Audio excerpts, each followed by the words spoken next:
दो गोताखोरों ने सबसे खतरनाक गुफाओं में गोता लगाने का निर्णय लिया। एक गोताखोर का शव 10 साल बाद बरामद होता है और दूसरे का शव 3 असफल प्रयासों और एक संयोग से हुई मुलाकात के बाद लगभग 21 साल बाद बरामद होता है। ये केंट मॉर्पिन, मार्क ब्रेशियर और टेक्सास के हेस काउंटी में जैकब्स वेल से उनके शवों को निकालने के प्रयास की कहानी है।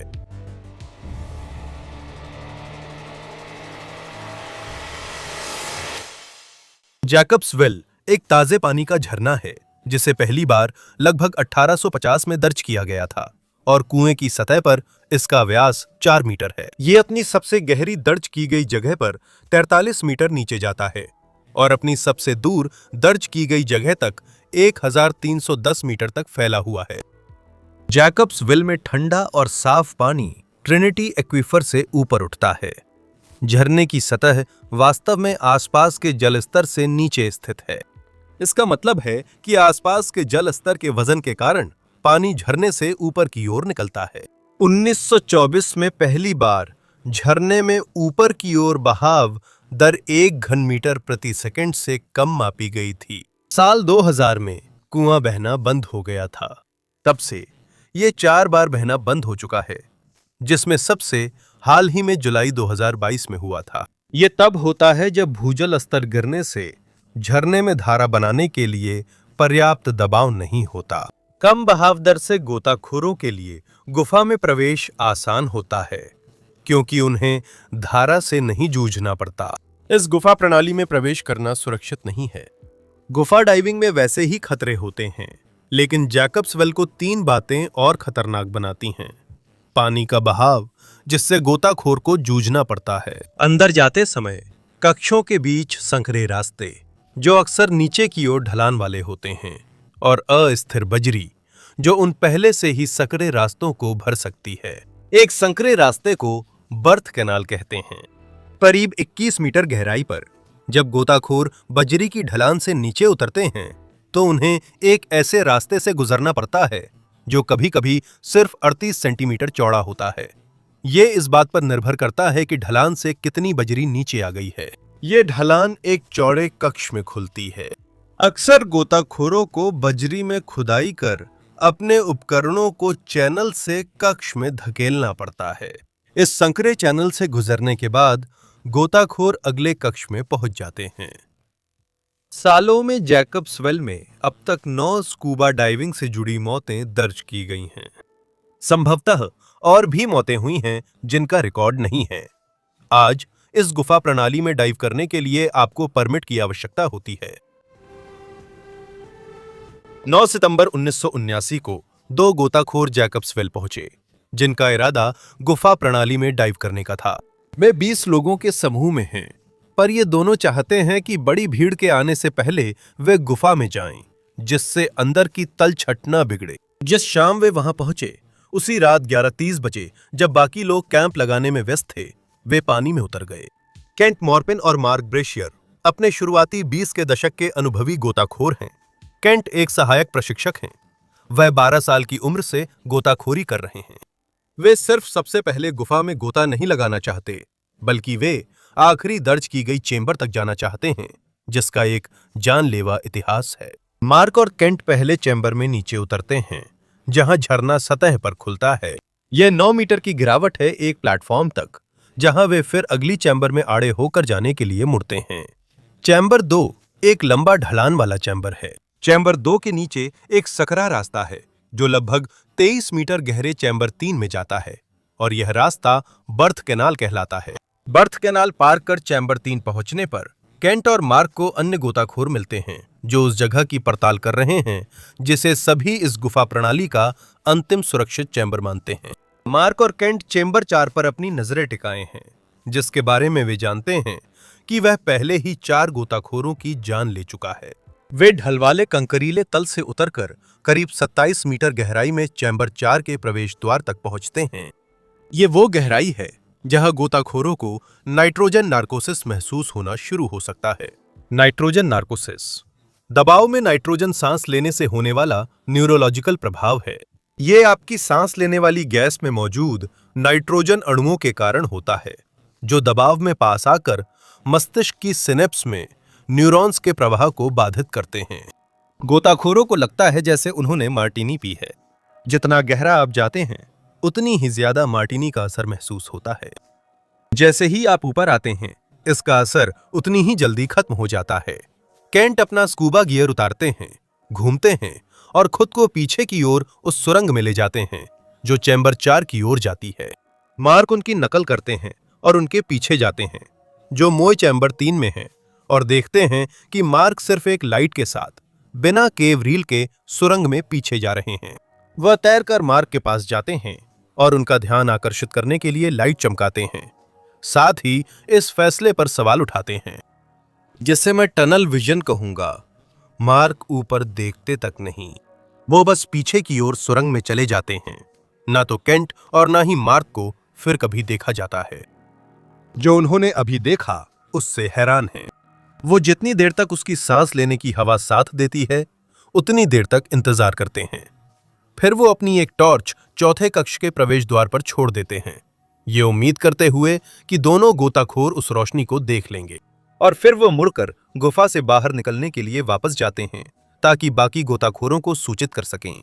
जब वो ऊपर चढ़ रहे होते हैं जो उस चीज से जूझ रहे होते हैं जो उन्होंने देखी है, उन्हें पता है कि वे सतह पर जाकर खोज अभियान आयोजित करेंगे। दिल से उन्हें उम्मीद है कि ये बचाव अभियान हो, लेकिन दिमाग से वे जानते हैं कि ये शव बरामदगी है। जो सतह पर पहुंचकर दूसरे गोताखोरों को बताते हैं कि क्या हुआ है, और स्थानीय पुलिस को फोन किया जाता है। पॉल बटालिया पुलिस स्टेशन में पुलिस अधिकारी और गुफा गोताखोर हैं। उन्हें बचाव अभियान संगठित करने के लिए फोन आता है। पहली कॉल के 1 घंटे बाद पॉल बटालिया डॉन डिबल के घर पहुंचते हैं। डिबल एक पूर्व नेवी गोताखोर, गुफा डाइविंग विशेषज्ञ, डाइविंग प्रशिक्षक, स्थानीय डाइव शॉप के मालिक हैं और बटालिया के साथ साथ Hays County volunteer body recovery unit के सदस्य भी हैं। डिबल और बटालिया बचाव अभियान की अगली रणनीति पर चर्चा करते हैं। वे इसे बचाव अभियान कहते हैं, पर जानते हैं कि ये शव बरामदगी है। एक शव बरामद करने की योजना बचाव अभियान से थोड़ी अलग होगी, इसलिए वे अपनी योजना अमल में लाते हैं। वे रिकवरी यूनिट के बाकी सदस्यों को बुलाते हैं। उपकरण लेने डिब्बल के डाइव शॉप जाते हैं और जैकब्सविल की ओर बढ़ते हैं। डाइव शॉप से 15 मिनट बाद वे अंधेरे में पहुंचते हैं। पासाडेना से आई टीम पानी में 2 लापता गोताखोरों की तलाश कर रही थी। वे डिबल को बताते हैं कि वे मार्क या केंट को नहीं मिले और पूरी गुफा में खोज चुके हैं। वे निश्चित हैं कि दोनों गोताखोर चैम्बर 4 के अंदर हैं, क्योंकि एक गोताखोर को लगता है कि उसने अगले चैम्बर में नीचे जाने वाले रास्ते में बजरी के धसाव के नीचे दबा हुआ उपकरण देखा था। इस गोताखोर का नाम किसी रिपोर्ट में नहीं मिला। बताया जाता है कि उसने लगातार 19-19 मिनट की 2 डाइव की थीं। उसने शवों को देखा और फिर घर जाकर आराम किया, जहां उसे डीकम्प्रेशन सिकनेस हो गई और इलाज के लिए उसे रिकम्प्रेशन चैम्बर में जाना पड़ा। यह किसी भी बचाव अभियान में सबसे बड़ी समस्याओं में से एक को दर्शाता है। जब गोताखोर मुसीबत में पड़ते हैं तो आमतौर पर इसका कारण यह होता है कि वे चरम परिस्थितियों में सुरक्षा की सीमाओं को पार कर रहे होते हैं। बचाव कर्मियों को तब ऐसी स्थिति में डाल दिया जाता है जहां उन्हें भी सुरक्षा की सीमाओं को और आगे तक बढ़ाना पड़ता है। और भी बुरा यह है कि उन पर समय निकलने का दबाव होता है, जिससे अक्सर गलत फैसले होते हैं। डाइव प्लानिंग टेबल से पता चलता है कि गोताखोर किसी निश्चित गहराई पर कितनी देर तक रह सकता है और डाइव्स के बीच कितना समय बाहर रहना चाहिए। आप 42 मीटर गहराई पर सिर्फ 8 मिनट रह सकते हैं। इसके बाद डाइव डीकम्प्रेशन डाइव बन जाती है और ऊपर आते समय सेफ्टी स्टॉप्स लेने होते हैं। इसके बाद आपको अगली डाइव के लिए नीचे जाने से पहले कम से कम 1.5 घंटे तक पानी से बाहर रहना जरूरी है। तो इस गोताखोर ने 2 डीकम्प्रेशन डाइव्स बिना किसी अंतराल के की ताकि वो लोगों की जान बचाने की कोशिश कर सकें। इस प्रक्रिया में उसे डीकम्प्रेशन सिकनेस हो गई। अभी अंधेरा है और डॉन सोचता है कि दिन निकलने तक इंतजार करे। एक्स व्यक्तियों को रिकवर करने के अपने अनुभव में डॉन ने देखा है कि वे आमतौर पर सूरज निकलने तक इंतजार करने के लिए तैयार रहते हैं। वो मृत शरीरों को एक्स पर्सन्स कहता है ताकि अब जीवित न रहे लोगों से निपटने की वास्तविकता से खुद को अलग रख सकें। ये शव बरामदगी के वर्षों में विकसित किया गया उसका खुद को संभालने का तरीका है। दिन में भी गुफा के अंदर उतना ही अंधेरा रहता है जितना रात में। इसलिए डॉन दो गोताखोरों को स्थिति देखने के लिए पानी में भेजते हैं। वे सतह पर लौटते हैं और डॉन को बताते हैं कि ये एक आसान रिकवरी नहीं होगी। वे शव नहीं देख सकते, लेकिन मानते हैं कि वे चैम्बर 4 के ढलान वाले रास्ते में बजरी के नीचे दबे हैं। वे इस विचार से काफी परेशान हैं कि जब वे शवों को बाहर निकालने की कोशिश करेंगे तो और बजरी आसानी से ढलान से नीचे फिसल सकती है और किसी भी बचावकर्ता को जो संकरे रास्ते में खुदाई कर रहा हो दबा सकती है। सुबह 10 बजे डॉन 2 और गोताखोर भेजता है। वे चैम्बर 4 के प्रवेश पर पत्थर और बजरी हटाने लगते हैं। उन्हें उम्मीद है कि वे एक चैनल खोदकर अगले चैम्बर में जा सकें, लेकिन जितने पत्थर हटाते हैं उनकी जगह तुरंत बजरी भर जाती है। डॉन खुद देखने का फैसला करते हैं। वह और उनके साथी कुछ अतिरिक्त स्टेज टैंक लेते हैं, जिन्हें वे वापसी के लिए 8 और 23 मीटर पर छोड़ देते हैं। डॉन सतह से 43 मीटर नीचे चैम्बर के प्रवेश द्वार तक पहुंचते हैं। छत और कंकड़ के बीच रास्ता सकरा हो जाता है। वह थोड़ा सा अंदर घुसने का फैसला करते हैं ताकि रास्ते के पिछले हिस्से को देख सकें। वह कंधे तक अंदर जाते हैं, तभी पीछे से कंकड़ फिसलकर उन्हें उसी तरह फंसा देते हैं जैसे उन दो गोताखोरों को जिनकी लाशें वे ढूंढ रहे हैं। डॉन की सांसें तेज होती हैं और दिल जोर से धड़कता है। उन्हें तुरंत पता चल जाता है कि वह मुसीबत में हैं, लेकिन अनुभव से आने वाली शांति के साथ वह खुद को छुड़ाने की कोशिश करते हैं। पहले वे हाथ हिलाने की कोशिश करते हैं, लेकिन वे जकड़े रहते हैं। वो रील पर लगी डोरी तक नहीं खींच सकते। जैसे ही वह शरीर हिलाते हैं, कंकड़ उनके चारों ओर फिसलने लगते हैं। दिमाग शांत रहने को कहता है, फिर भी वह घबराने लगते हैं। वह खुद को छुड़ाने के लिए करवटें लेते और बेचैन होते हैं। गहरी सांस लेकर मुश्किल से निगलते हैं। फिर हैरानी और राहत से कंकड़ ढीले हो जाते हैं। यह नीचे फिसल जाता है और वो बाहर निकलने में सफल हो जाते हैं, लेकिन उन्होंने इतनी हवा निगल ली कि उनके टैंक खाली हो गए। लड़खड़ाते हुए साथी ने अतिरिक्त रेगुलेटर डॉन के मुंह में लगा दिया और उन्हें चैम्बर के भीतर से ऊपर ले जाने लगे। बर्थ कैनाल के दूसरी तरफ एक अतिरिक्त सिलेंडर है। डॉन को वहां जल्दी पहुंचना है, लेकिन जो हवा उन्होंने निगली थी वो अब उनके पेट में फैल रही है। पानी के दबाव से हवा संकुचित होती है। ऊपर उठते ही बुलबुला फैलता है, तो जो थोड़ी सी हवा डॉन ने निगली थी वो अब 43 मीटर से सतह तक फैल रही है। जब तक वह सतह तक पहुंचता है, तब तक वह हवा अपने निगलने के समय की तुलना में 5 गुना अधिक फैल जाएगी। डॉन का पेट इतना फैल जाता है कि वह गर्भवती जैसा दिखने लगता है। उसे पुनः दाब कक्ष में ले जाया जाता है, लेकिन इलाज से दर्द नहीं घटता। उसे दूसरे अस्पताल ले जाया जाता है, जहां एक्सरे से पता चलता है कि उसका पेट फट गया है और पेट की गुहा में हवा है।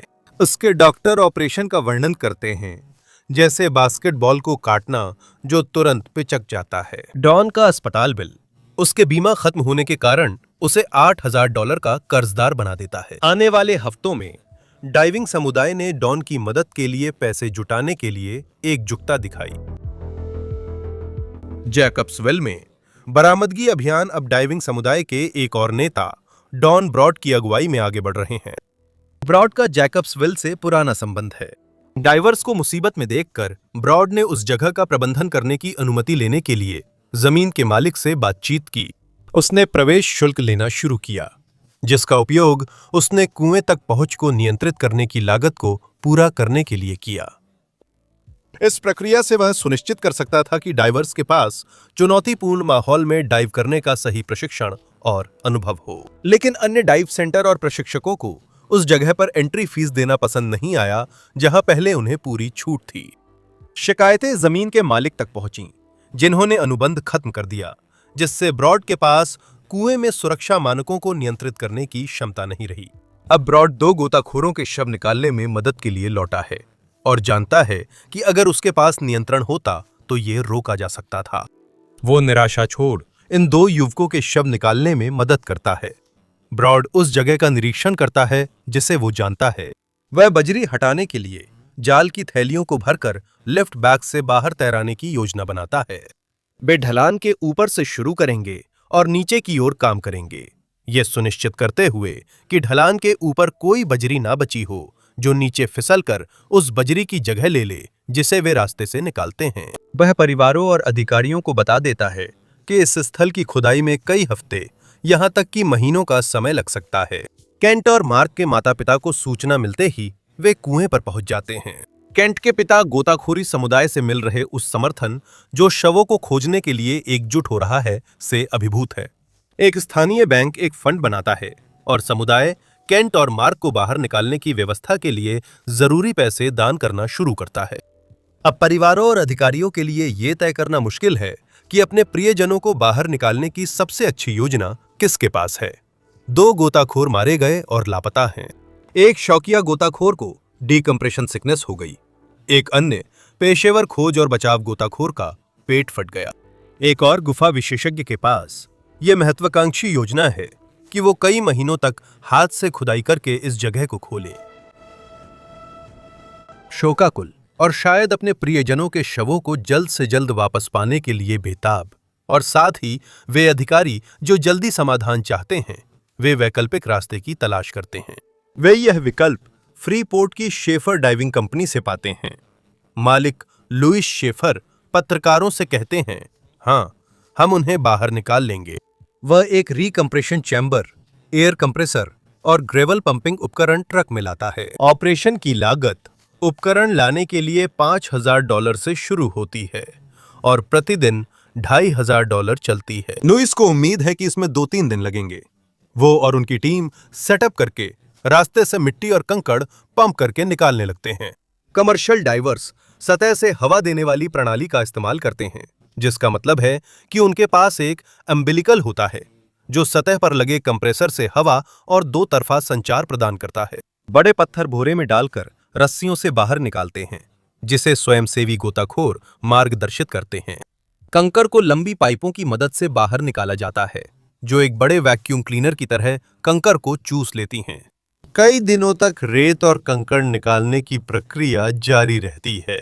कई बार व्यावसायिक गोताखोर सुबह उतरते हैं तो देखते हैं कि जिस रास्ते को कल साफ किया था उसमें फिर कंकड़ जमा हो गए हैं।